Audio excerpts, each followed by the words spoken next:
Japanese education system کی بات کرتے ہیں. انہوں نے اتنی ترقی کی ہے, کر رہے ہیں, اتنی ایڈوانس نیشن ہے.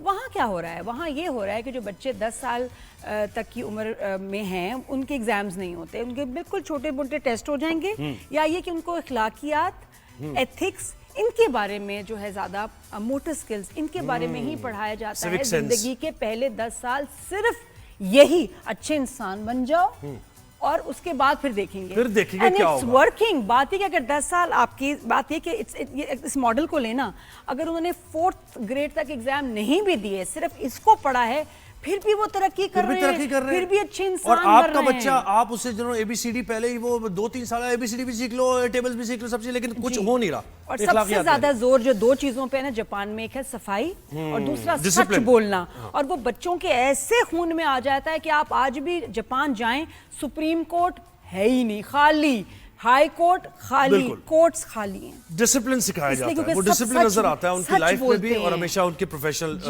سچائی جب ایک آ جائے قوم میں تو پھر کیا مسئلہ. مظفر علی شاہ بخاری صاحب نے جوائن کیا ہے, تعلیمی نظام سے متعلق بہت زیادہ ان کی ظاہر ہے کینلی اس کو دیکھتے بھی ہیں, اپنا کچھ سسٹم بھی ہے ان کا, اور اسی قسم کا سسٹم وہ شاید متعارف کرا رہے ہیں پاکستان میں. مظفر صاحب بہت شکریہ, آپ نے وقت دیا ہمیں. ہم یہ بات کر رہے ہیں اس وقت کہ پاکستان میں تعلیمی نظام, پھر جاپان کا نظام بھی ہم نے بتایا, تو ہم اس کو بدلتے کیوں نہیں ہیں؟ ہم اسی پرانے میتھڈ کی طرف کیوں ابھی تک پیسے بھی دے رہے ہیں اور بچے کی کوئی تربیت بھی نہیں ہو رہی, کوئی ڈسپلن بھی نہیں آ رہا اس کے اندر؟ جی بالکل, یہ آپ بڑا ایک اہم سوال اٹھایا ہے اور مجھے بڑی خوشی ہے کہ ہم لوگ میڈیا کے اوپر ان چیزوں کے بارے میں بات کر رہے ہیں.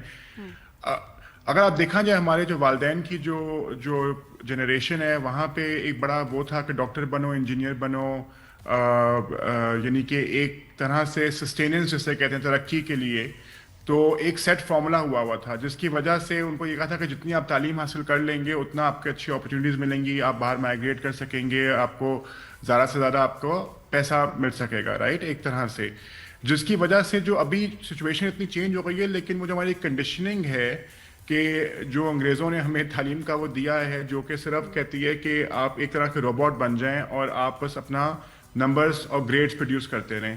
یہ ہم لوگ ابھی تک اس چیز سے, اس پٹری سے اتر نہیں سکے ہیں انفارچونیٹلی. ابھی تک جو ہے ہماری جو سوچ ہے وہ وہیں پھنسی ہوئی ہے, اور پیرنٹس کو لگتا یہ ہے کہ اگر میرا بچہ اگر میتھ میں یا کسی سائنس سبجیکٹ میں پیچھے رہ جائے گا تو وہ دنیا میں پیچھے رہ جائے گا, یعنی کہ اس کو نوکری صحیح نہیں ملے گی, اس کو نوکری صحیح نہیں ملے گی تو اس کی شادی صحیح جگہ نہیں ہوگی, اور پھر اس کے کیا کہتے ہیں جو ہے فائنینشیل مسائل چلتے رہیں گے, تو اس کا سوشل سرکل صحیح نہیں ہوگا, اس کے فرینڈز میں ہائی فائی لوگ نہیں ہوں گے.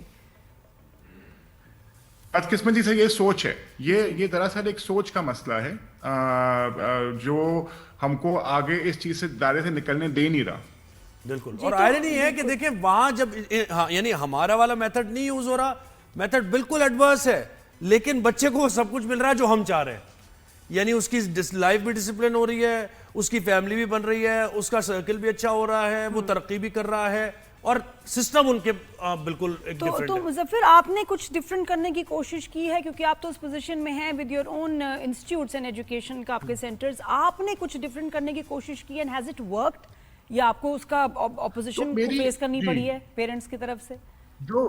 جو میری کیا کہتے ہیں انسپریشن تھی وہ فن لینڈ کا سسٹم تھا, سنگاپور کا سسٹم تھا, جاپان کا سسٹم تھا, بیکاز وہاں پہ تعلیم اور تربیت جسے کہتے ہیں نا کہ اسکول کا مقصد صرف ایجوکیشن دینا نہیں ہے, ایکیڈیمکس نہیں ہے, وہ پوری بچے کی پرسنالٹیز اور ویلیوز انٹرنل ہوتی ہیں, پرسنالٹی ظاہری ہوتی ہے جو بچے ہمیں نظر آتی ہے. تو یہ جب میں شروع کرا تھا تو آف کورس پیرنٹس کافی فکر مند تھے کہ کیا کہتے ہیں میرا بچہ دنیا میں کس طرح چلے گا, کامیاب کس طرح ہوگا. لیکن ایونچولی آئی ہیو نوٹس کہ جب بچے خوش ہوتے ہیں, کانفیڈنٹ ہوتے ہیں, تمیزدار ہوتے ہیں, رسپیکٹفل ہوتے ہیں, کائنڈ ہوتے ہیں, ایک دوسرے کی مدد کر رہے ہوتے ہیں, تو پھر زندگی کا مقصد صرف اچھے گریڈ لینا تو نہیں ہے. زندگی تو بہت بھرپور جینے کے لیے آپ کو پوری ویلیوز اور پرسنالٹی اور کانفیڈنس کی ضرورت ہوتی ہے.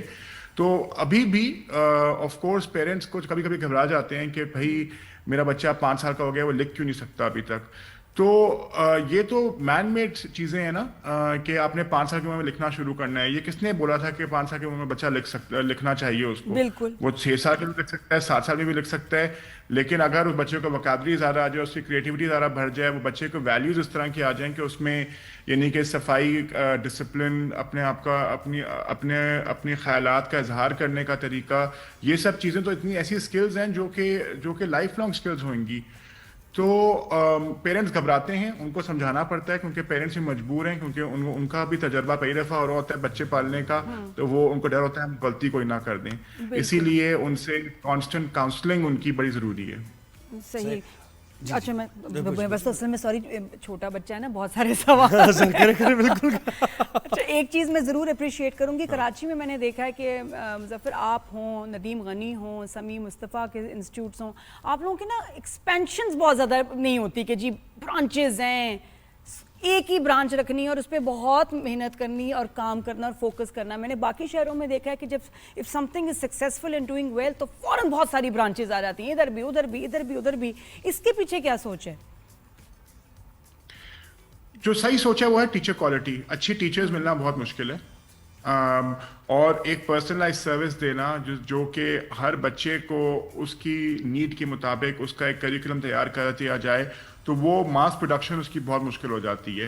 اور کیونکہ ہمارے پاس ایک teacher quality teacher training institutes بھی ایسے نہیں ہیں, ہم کو خود ہی اپنی ساری ٹیچرز ٹرین بھی کرنی ہوتی ہیں, جس کی وجہ سے ہماری جو گروتھ ہے ہم لوگوں نے اس کو بہت ہی ایک لمیٹڈ اور ایک فوکس طریقے سے رکھا ہوا ہے تاکہ کوالٹی پہ اثر نہ پڑے. اور یہ میں آپ کو نام بتاؤں کراچی کے, کیونکہ میں ان سب سے ملی ہوئی ہوں. ہر بچے کا یہ جو جن اونرز کے میں نے آپ کو نام بتائے ہیں, یہ ہر ایڈمیشن جو ہوتا ہے اس کا خود انٹرویو کرتے ہیں, چھوٹے بچے کا بھی, ان کے پیرنٹس سے ملتے ہیں, ان سے سوال جواب کرتے ہیں, اور اس کے بعد ایڈمیشن. باقی شہروں میں نے ایسے بہت کم ہوتے ہوئے دیکھا. لیکن مظفر دیکھیں مسئلہ یہ ہے کہ اس سے مسئلہ حل نہیں ہوتا نا, اس سے ماسس کا مسئلہ حل نہیں ہوتا. آپ نے ٹھیک ہے اپنی جگہ ادارہ بنا لیا, وہاں ایک خاص ظاہر ہے بچوں کی تعداد بھی آپ لے سکتے ہیں اتنا زیادہ. یہ تو گورنمنٹ کی سطح پہ بننی چاہیے نا پالیسی, کیونکہ جن ملکوں کے ہم نام لے رہے ہیں, جاپان کی ہم بات کریں, دیگر ملکوں کی, تو وہاں تو گورنمنٹ یہ سسٹم نافذ کرتی ہے نا, تاکہ تعلیم سب کے لیے, تعلیم عام کا جو کانسیپٹ ہے وہ تو تبھی ہوگا نا. نہیں, ایٹ اے پالیسی لیول یہ چیزیں چینج ہونی ہیں. جو ہمارے بورڈ کے ایگزامز ہیں, جو ہمارے میٹریکولیشن ہیں, وہ ابھی تک بہت ہی ٹریڈیشنل اور اولڈ سکول ہے, جو کہ ابھی جو اے آئی کا دور آ گیا ہے اور جس طرح دنیا جس طرح سے پڑھ رہی ہے, تو ہم بچوں کو جو پڑھا رہے ہیں وہ تو صرف ایگزام پاس کرنے کے لیے اور اس کو اچھے گریڈ دینے کے لیے, وہ تو اس میں ایک فنڈامنٹل ریڈیکل شفٹ کی ضرورت ہے پالیسی کے اندر بھی. اور جو اسکولوں میں جو پڑھایا جا رہا ہے, کیونکہ صرف ایکیڈیمکس ہی میٹر نہیں کرتے, لائف سکلز, کمیونیکیشن سکل, اور یہ سب چیزوں کی ضرورت ہے, کانفیڈنس, ویلیوز, ان سب چیزوں کی ضرورت ہے جو کہ ابھی اس کو اسیس ہی نہیں کرتے. تو اسکولس کیا کہتے ہیں کہ جو اگر یہ اسیس ہی نہیں کرتے تو ہم کو پڑھانے کا فائدہ کیا ہے, ہمیں تو یہ ہے کہ کتنے گریڈز آ رہے ہیں اس بیسس کے اوپر ہم لوگ اپنے بچوں کو لے کے چلیں. نہیں, اور اسپورٹس کہنے کو کہ جی بڑا ہم امپورٹنس دیتے ہیں اسپورٹس کو, اور کیا ہوتا ہے ہفتے میں ایک دن پی ای ہو رہی ہے, کچھ نہیں ہوتا جی ہاں, یا یہ کہ ہفتے میں 2 دن آفٹر اسکول ہوگی جس کے الگ پیسے لیں گے. یہ میں نے دیکھا ہے یہاں کے پرائیویٹ اسکولز میں. مسئلہ یہ ہے کہ آپ لوگ مطلب بہت سارے جو چلے ویسے اسکولز جو ہے اس چیز پہ انڈورس کرتے ہیں, لیکن ایکچولی کوئی اسپورٹس نہیں ہو رہی ہوتی. ونس اے ویک پی ای, یہ کیا ہے؟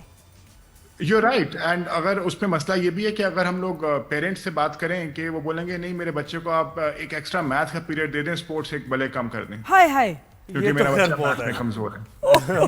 مظفر انشاءاللہ بہت شکریہ, آپ نے وقت دیا. پیرنٹس کی نہ سنیں.